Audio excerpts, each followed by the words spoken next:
scientists look like me. You know, you don't have to look a certain way to be a scientist.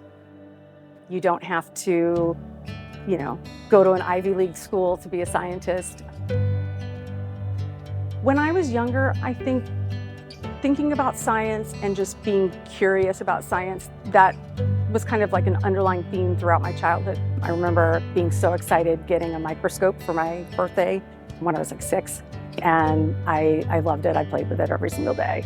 I would get anything I could. So I would get a piece of hair or a drop of water or grass or an insect maybe, you know, something, anything I could look at just to see, like, what does it look like up close? Wow, that's cool.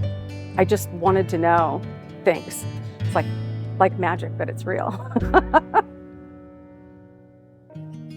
My undergraduate degree I got in biology with a minor in chemistry.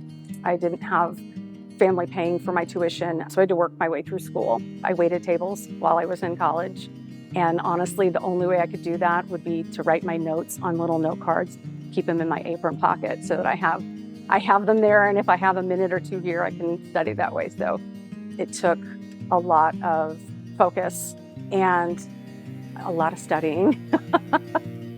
I think there was definitely a time that I had questioned whether science was worth it.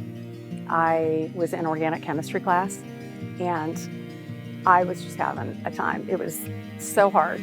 I remember a time just sitting in the quad at school and just crying because I was like, I don't think I'm going to make it out of this class. I ended up taking it with a different professor, and I did wonderfully.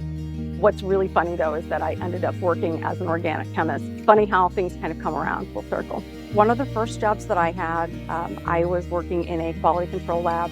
Where that changed, though, was that we opened up a new lab down the street, and myself and another colleague were chosen to be the quality control scientist in that lab. And then my other colleague, maybe about 6 months into it, she got another job within the company. So then I was there on my own.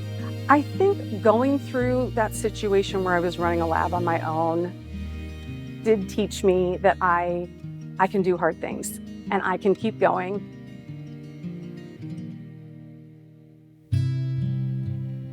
At a previous position, I realized that my values no longer aligned with the company's values. And I think that was really the moment where I realized this isn't going to work.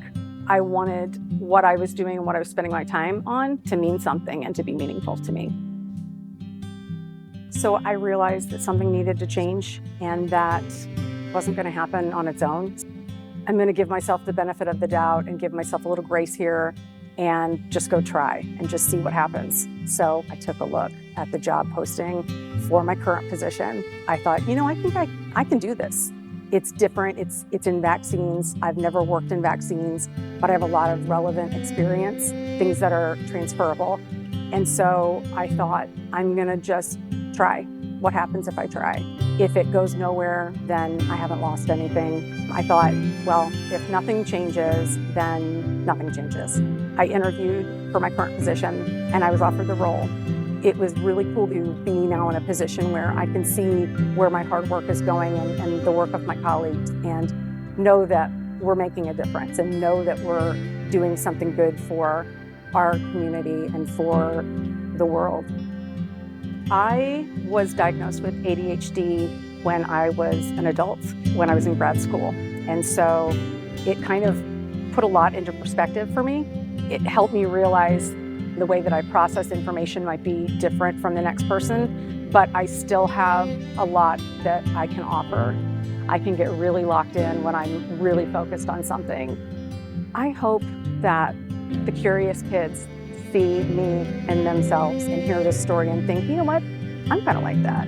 You know, you don't have to be a straight A student to be a scientist. I hope the kids that think, oh, you have to be a genius to be a scientist, hears this, because it's not true. There's a lot of merit in hard work and just persistence and curiosity that will take you really far. I'm Christie Belles Dion, and I am a principal scientist.